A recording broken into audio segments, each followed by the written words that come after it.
Llanes Escoda. Ms. Ming? Good evening, everybody. Thank you. I can't be as eloquent as and impassioned as Desiree and Vinci, but you know, I'll try and do my best to. I'm speaking on behalf of my family, but I also want to tell you that one of my relatives, Jose Maria Boni Escoda, is also on this Zoom call. I saw him on his name on the chat.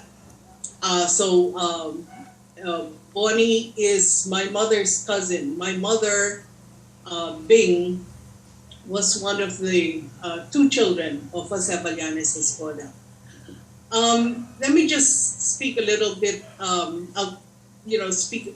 A lot of you have speakers before me have talked about my grandmother, and let me talk a little bit from our perspective as a family when we heard that the BSP was going to was thinking of changing the 1,000 peso bill, and I agree that very disappointed, mainly because Maria Ressa in her speech at the Nobel Peace Prize awarding ceremony asked the world really, what are we willing to sacrifice for the truth?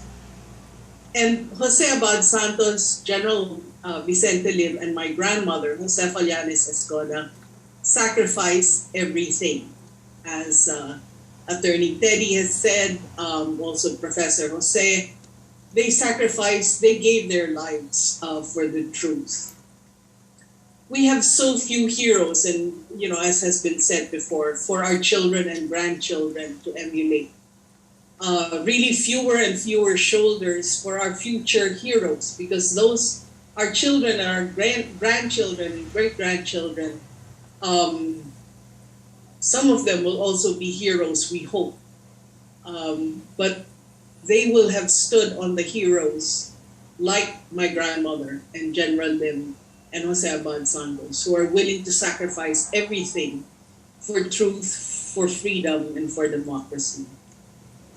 Today I'm a teacher, and I see the youth today. We have what Pope Francis calls a selfie culture. These three gave their lives, as Attorney Teddy already said, for the country. So they're examples of heroic leadership. But also, I think my grandmother was an example of thoughtful, collaborative, and quiet leadership. She was not actually, as a matter of fact, she was a tiny person. If you saw the photograph, she wasn't very tall, but she made a choice. She took social work. She came from Dingras. She was the eldest of 5 women, strong women, but moved to Manila, and her mother. My great-grandmother believed in education, so they moved to Manila so that she could take up social work. And I think she made a decision early in life that she was really going to live a life for others. And so she chose social work. And that decision really was, she was faithful to it. That was her passion. And this sacrifice that my grandmother and General Lim and Jose Abad Santos made, they paid the ultimate price, but so did their families. And I'll speak because my grandmother was a woman, and she had 2 children, and my mother and my uncle lost their parents when they were adolescents, very young ages. And they had to struggle on without the presence of their parents in their lives. And as Attorney Teddy said, even my grandfather lost his life also in the war. He was captured also by the Japanese. I know my mother and her brother, my Uncle Tony, were so much affected and left scars and wounds which really never quite healed. My mother was already, I was already, beyond high school when she finally was able to, I think, get over and finally heal those wounds. For many years, we could not have anything, Japanese appliances in our house never worked. We couldn't have a Japanese car because of my mother. It was only later in life that she was able to go to Japan and sort of heal. But anyway, that's another story. I'm sure, and Desiree has already spoken. I remember in her film about Jose Abad Santos, she interviewed Pepito. And even then, Desiree, how long ago was that? Not long ago. He still broke down when he spoke about his father. And when I talk about, when my mother used to talk about her mother, we call her Lola Pet.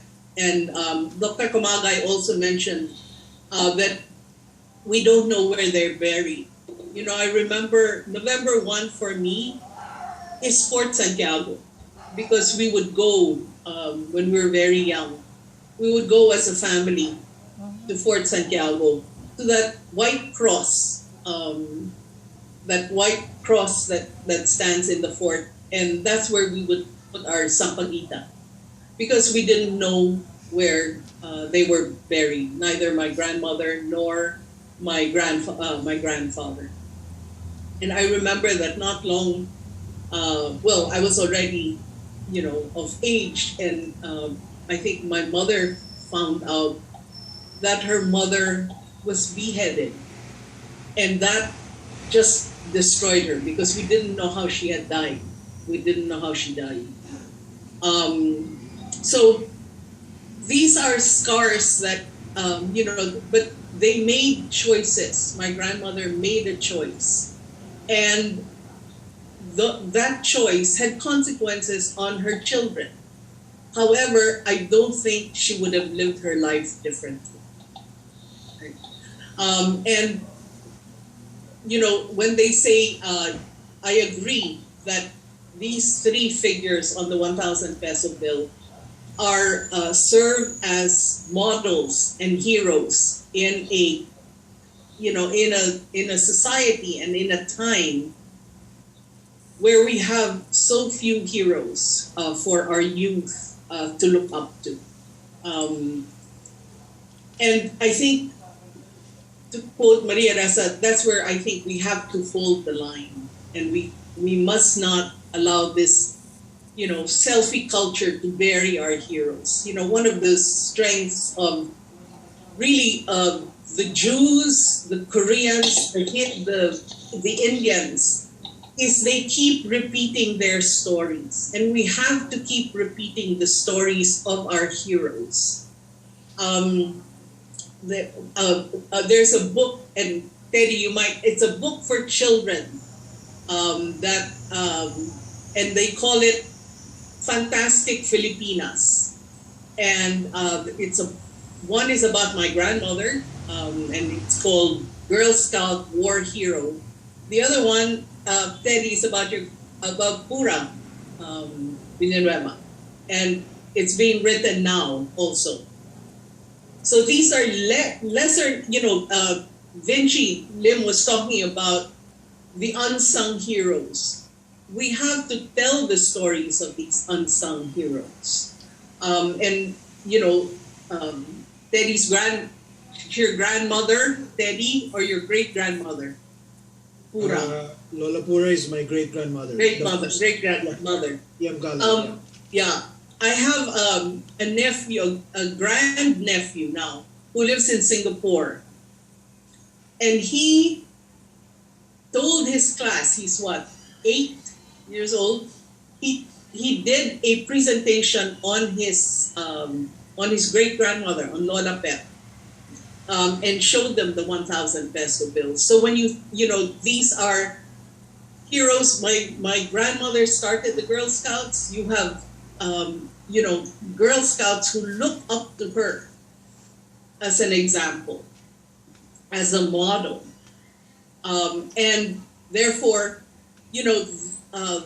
when you talk about getting rid of our heroes of the 1,000 peso bill, you're also trying to sweep our heroes and what they stood for under the rug.